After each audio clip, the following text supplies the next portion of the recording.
ভবে আসিয়া কি কাজ করিলাম রে, আমি ভবে আসিয়া কি কাজ করিলাম রে, নারী হইল পায়ের বেড়ে, পুত্র বুকে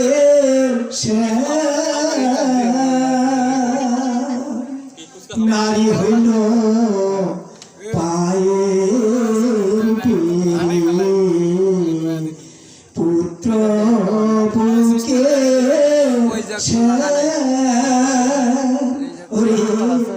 এরাইতে রানো যায় না,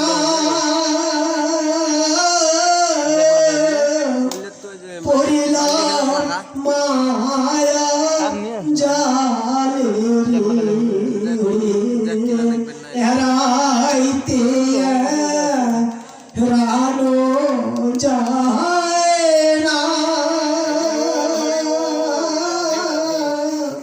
পড়িলাম মায়ার জালে, আমি ভবে আসিয়া কি কাজ করিলাম রে, যখন ছিলাম মাতৃর গর্ভে তখন ছিলা তুমি প্রভু, যখন ছিলাম মাতৃর গর্ভে তখন ছিলা তুমি, এখন আমার সব হইয়াছে,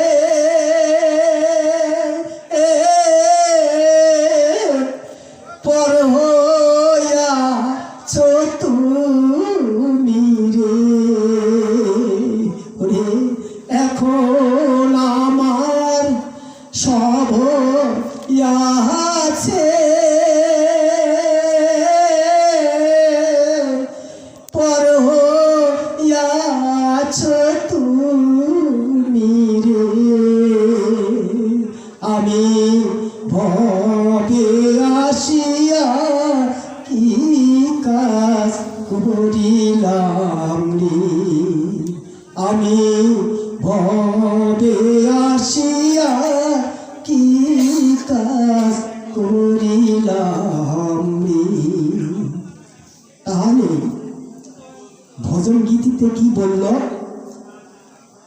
যখন ছিলাম মাতৃগর্ভে তখন ছিলা তুমি, এখন আমার সব হইয়াছে, পর হইয়াছে তুমি। তাহলে আমি কে আর তুমি কে, এই দুটা কথার অর্থ আছে। তাহলে আমি কে, আমি চিন্ময় আত্মা, স্থূল জড়দেহ নই। এখন আত্মা, আত্মা কি? ভগবান শ্রীকৃষ্ণের অবিচ্ছেদ্য অংশ জীবাত্মা, আমি সেই জীবাত্মা। আর তুমি মানে ভগবান। ভগবানকে শ্রীকৃষ্ণ পরমাত্মা দেবতা, উনি হলেন পরমাত্মা। তাই যে জীবাত্মা আর পরমাত্মা মাতৃগর্ভে কি কি কথোপকথন হয়েছিল, অর্থাৎ জীবাত্মা পরমাত্মার কাছে কি কি কথা বলেছিল এবং পরমাত্মা জীবাত্মাকে কি কি উপদেশ দিয়েছেন, এই সম্বন্ধে শাস্ত্রে কি বলেছে একবার শ্রবণ করুন। এটা মাতৃগর্ভের কথা। তাহলে শুরু করা যাক। প্রথমে একটা মহাভারত থেকে একটা শ্লোক বলেছে। কি শ্লোক? যে যে গর্ভ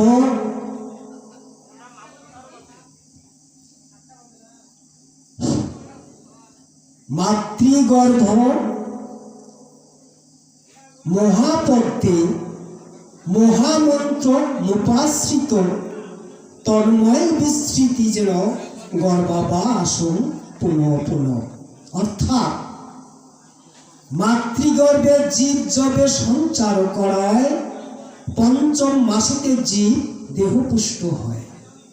অর্থাৎ পঞ্চম মানে 5 মাসের বেলা এই জীবের যে দেহটা এটা পূর্ণাঙ্গ হয় পঞ্চম মাসের বেলা। ষষ্ঠ মাসে ভোগে যত গর্ভের যন্ত্রণা বলিব বিশেষ কিবা চৈতন্য থাকে না, তখন এই জীবাত্মা কি করে এই গর্ভের যন্ত্রণা ভোগ করেন। সপ্তম মাসেতে পরমাত্মা মহাগুরু জীবকে চৈতন্য দেন মহামন্ত্র। অর্থাৎ সপ্তম মাসের বেলা কি জীবাত্মাকে মহামন্ত্র দেওয়া শুরু করে। চৈতন্য পাইয়া জীব চক্ষু মেলে চায়, পরমাত্মা প্রভু সেই সম্মুখে দাঁড়ায়। অর্থাৎ যখন পরমাত্মা মহাগুরু হয়ে জীবাত্মাকে চৈতন্য দেন মহামন্ত্র দেন, তখন চৈতন্য পায়া জীব চক্ষু মেলে চায়। কোন চক্ষু? দিব্য চক্ষু। এই চর্ম চক্ষু নয়, দিব্য চক্ষুটাকে কি দর্শন করেন সম্মুখে দাঁড়ায়। আত্মজ্ঞানে পূর্ণ জীব থাকে তখন গর্ভের যন্ত্রণা যত হয় নিবারণ।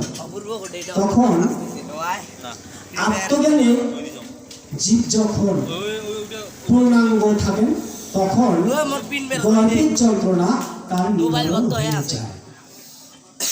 পরমাত্মায় দেখি জীব স্তুতিবাদ করে, শত জন্মের কথা তার মনে পড়ে। আহা, যখন জীবাত্মা পরমাত্মাকে দর্শন করেন তখন তার শত জন্মের কথা মনে পড়ে যায়।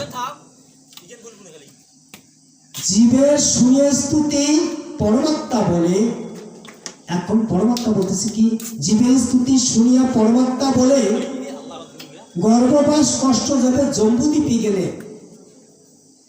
জম্বুদ্বীপের কথা শুনেছেন আপনারা?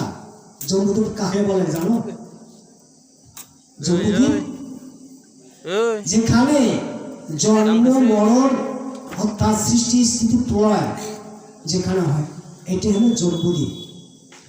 এই জন্য পরমাত্মা জীবাত্মাকে বলতেছে, জীবের শুনিয়া স্তুতি পরমাত্মা বলে গর্ভবাস কষ্ট যাবে জম্বুদ্বীপে গেলে। এখন জীবাত্মা কি বলতেছে? জীব বলে জম্বুদ্বীপে যাইতে চাহি না, একবার সেই দেশে পেয়েছি যন্ত্রণা। এই প্রভু, আমি জম্বুদ্বীপে যাইতে চাই না, ওই জম্বুদ্বীপে আমি পেয়েছি যন্ত্রণা। আরো মানুষ এই পাশে মানুষ বসবে, আরো পাশাও ওই গাছের নিয়ে যা। জম্বুদ্বীপে যাইবার শক্তি নাহি আমার, হেতা থাকি নিরক্ষিব সিরূপ তোমার। প্রভু, আমি জম্বুদ্বীপে যাইতে চাই না, জম্বুদ্বীপে যাওয়ার শক্তি আমার নেই। কাজে এইখানে তোমাকে সব সময় এই হেরিতে চাই, দর্শন করতে চাই।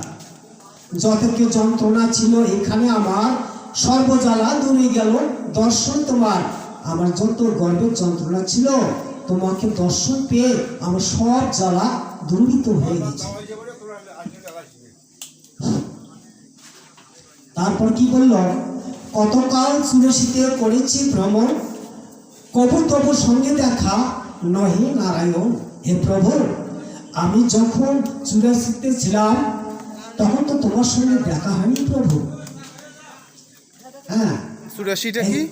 84 লক্ষ জনি, অর্থাৎ 84 লক্ষ জনি ভ্রমণ করিয়া। হ্যাঁ, 84 লক্ষ তথ্যটা জানে। অর্থাৎ 9 লক্ষ বার জলের মধ্যে জন্ম হয়েছিল। তারপর কৃমিকীট, এই যে পায়খানার কৃমিকীট থেকে শুরু করে সূক্ষ্ম সূক্ষ্ম পোকা মাকড়, এদের মধ্যে জন্ম হয়েছে 10 লক্ষ বার। তারপর পক্ষী জুনি মানে পাখি জুনিতে হয়েছিল 11 লক্ষ বার। পশু জুনিতে জন্ম হয়েছিল 20 লক্ষ বার। বৃক্ষ জুনিতে জন্ম হয়েছিল 30 লক্ষ বার। এভাবে 80 জুনি হয় না, 9 লক্ষ, 10 লক্ষ, 11 লক্ষ, 20 লক্ষ, 30 লক্ষ, কত হলো? 80 লক্ষ হলো না? 80 লক্ষ। আর 4 লক্ষ বার জন্ম হয়েছিল মানব, মানুষ কুলে জন্ম হয়েছিল 4 লক্ষ। এই তো 84। এই 84 লক্ষ জুনি ভ্রমণ করিয়া আমি যখন 84 যুগ, অর্থাৎ জীবাত্মা বলতেছে পরমাত্মাকে, প্রভু কতকাল 84 করেছি ভ্রমণ, প্রভু তোমার সঙ্গে দেখা নহে নারায়ণ। কিন্তু 84 আমি যখন ভ্রমণ করেছিলাম তখন তোমার সঙ্গে দেখা হয়নি প্রভু। এই জন্যে আমি আর ওই জম্বুদ্বীপে যাইতে চাই না। জম্বুদ্বীপে গেলে প্রভু তোমার নাহি পাব, সংসার জ্বালা সদা জ্বলিয়া মরিব। হ্যাঁ না? জম্বুদ্বীপে গেলে প্রভু তোমার নাহি পাবো। আমি তো জম্বুদ্বীপে গেলে আমি তোমাকে তো পাবো না, সংসার জ্বালা সদা জ্বলিয়া মরিব। জম্বুদ্বীপে আর জানো প্রভু জম্বুদ্বীপের লোক কিরকম? জম্বুদ্বীপের লোক সব মায়াবাদী হয়, মায়াপাশ বলেবাদী দিবে যে নিশ্চয়। এনে কিন্তু মানে জীবাত্মা পরমাত্মার কাছে কথোপকথন হচ্ছে, কথাবার্তা হচ্ছে ওইখানে গর্ভবাসী মাতৃগর্ভে। তা এখন বলতেছে জম্বুদ্বীপের লোক সব কিরকম, অর্থাৎ এই জম্বুদ্বীপের কথা বলতেছে জীবাত্মা পরমাত্মার কাছে। জম্বুদ্বীপের লোক সব কিরকম? জম্বুদ্বীপের লোক সব মায়াবাদী হয়, মায়াপাশ বলেবাদী দিবে যে নিশ্চয়। মায়াবাদী মানে মায়াতে যুক্ত যে থাকে সব সময়, সে হলো মায়াবাদী। আর মায়াতে মোহিত হইয়া তোমাকে ভুলিব, হ্যাঁ মায়াবাদী লোক সঙ্গে মায়াতে মজিব। অনিত্য আচারে আমি অন্যায় শিখিব, নিত্য বস্তু তোমার ধনে তাতে পাশুব প্রভু। আর কি রকম জানো? এই জম্বুদ্বীপের লোক সব থাকিয়া অজ্ঞানে পরমাত্মা পরম ব্রহ্ম কিছুই নাই জানে প্রভু। এই জম্বুদ্বীপের লোক সব তারা থাকে অজ্ঞানে, ওই মায়ার অজ্ঞানে থাকে। পরম ব্রহ্ম পরমাত্মা যে কি এরা জানে না। যদি জানতো তাহলে তো শোনার আগ্রহ হতো না, কিন্তু শোনে না তো। পরমাত্মা কি, পরম ব্রহ্ম কি, তো জানে না। এই জন্য বলতেছে জম্বুদ্বীপের লোক সব থাকিয়া অজ্ঞানে পরমাত্মা পরম ব্রহ্ম কিছুই নাহি জানে। হেন আজ্ঞা না করিয়া প্রভু তুমি যে মোরে এমন অজ্ঞানী দেশে আমি যাই কি প্রকারে, আমি যাই কি প্রকারে? তাদের অজ্ঞানীর কথা বলিব কি কারণ? মনোযোগের সেই কথা কর্ম শ্রবণ। এই যে তাদের অজ্ঞানী কথাগুলো কি? তন্ডুল করিয়া পাক জীবে অন্ন খায়, এই যে তন্ডুল করিয়া পাক জীবে অন্ন খায়, নানা মদ ভক্ষ অভক্ষ দ্রব্য দেহ রক্ষা পায়। অর্থাৎ শাস্ত্রের নিষিদ্ধ যেগুলা আহার সেগুলো খায় দেহটা রক্ষা পায়। শাস্ত্রের নিষিদ্ধ আহারগুলো কি জানা আছে? জানা না। এই জন্য বলছে তন্ডুল করিয়া পাক জীবে অন্ন খায়, নানা মদ ভক্ষ অভক্ষ দ্রব্য এই দেহ রক্ষা পায়, দেহ রক্ষা পায়। তারপর কি হয় জানো? তারপর অসারাতে মলমূত্র শুক্রাদি সারাংশে, এই কথাগুলো কঠিন আছে বুঝতে। অসার যেগুলা খাইলো এর থেকে কি হলো? অসার বস্তুগুলো খায়া অসারাতে কি হলো? মলমূত্র আর শুক্রাদি সারাংশে মাতা ঋতুবতী কালে পিতৃ শুক্র স্পর্শ। কথাগুলো বুঝে গেছে? অসারেতে মলমূত্র শুক্রাদি সারাংশে মাতা ঋতুবতী কালে পিতৃশুক্র স্পর্শে তাতে সন্তান জন্মায় শুনহ নারায়ণ, মায়াবাদী লোকে বলে আমার সন্তান।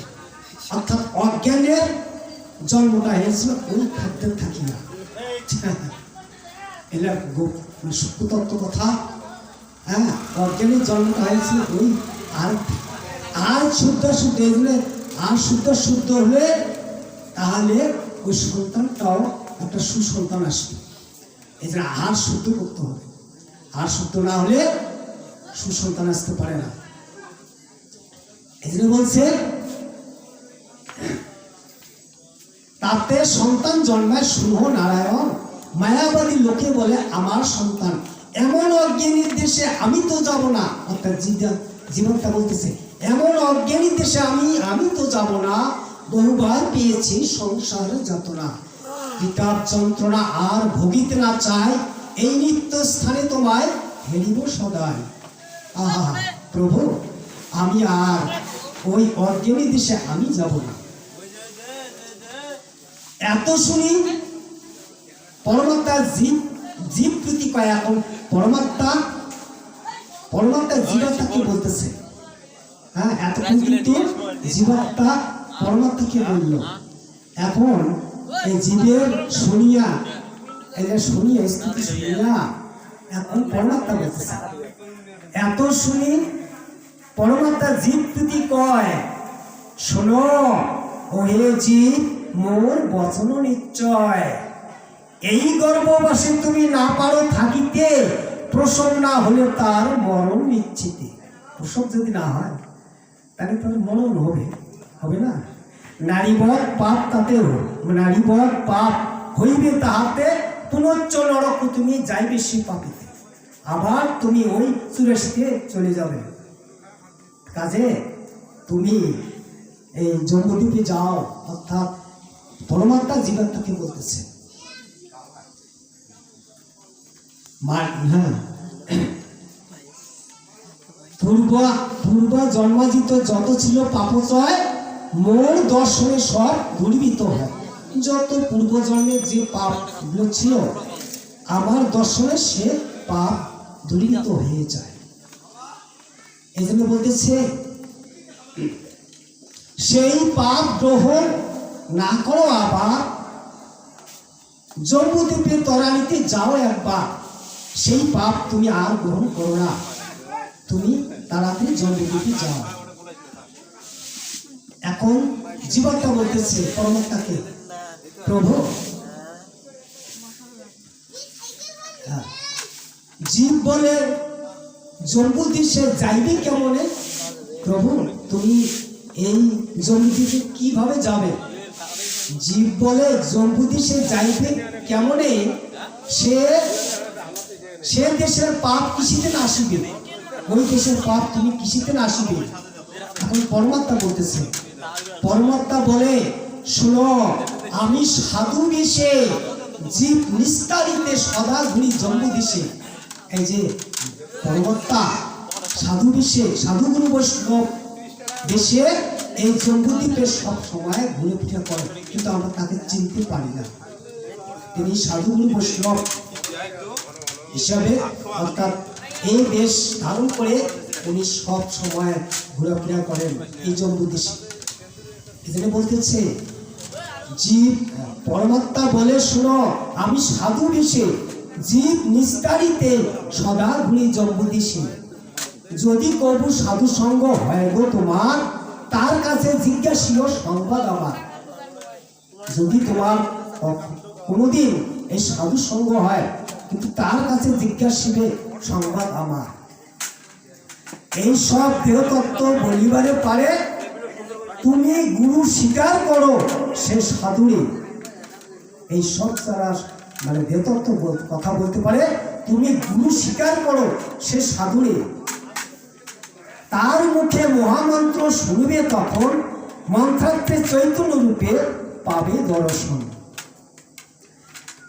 কিন্তু সাবধান, মহামন্ত্র নাম স্মৃতি পুনঃ যদি না হইবে, 84 লক্ষটা জুনি আবার ভুলিবে। এই যে মহামন্ত্র নাম অর্থাৎ 16 নাম 32 অক্ষর, এই মহামন্ত্র নাম স্মৃতি মানে স্মরণ, পুনঃ মানে বারবার যদি স্মরণ না হয় তাহলে আবার তোমাকে 84 জমিতে ভ্রমণ করতে হইবে। ভগবান অর্থাৎ ভগবান এই কথা বললেন।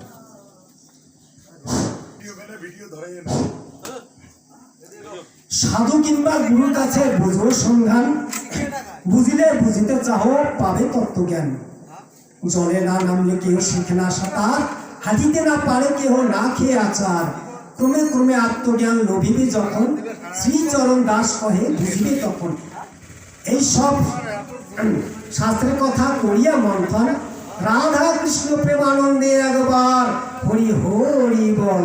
জয় জয় রাধা কৃষ্ণ প্রেমানন্দে একবার হরি হরি বল। গুরু ব্রহ্ম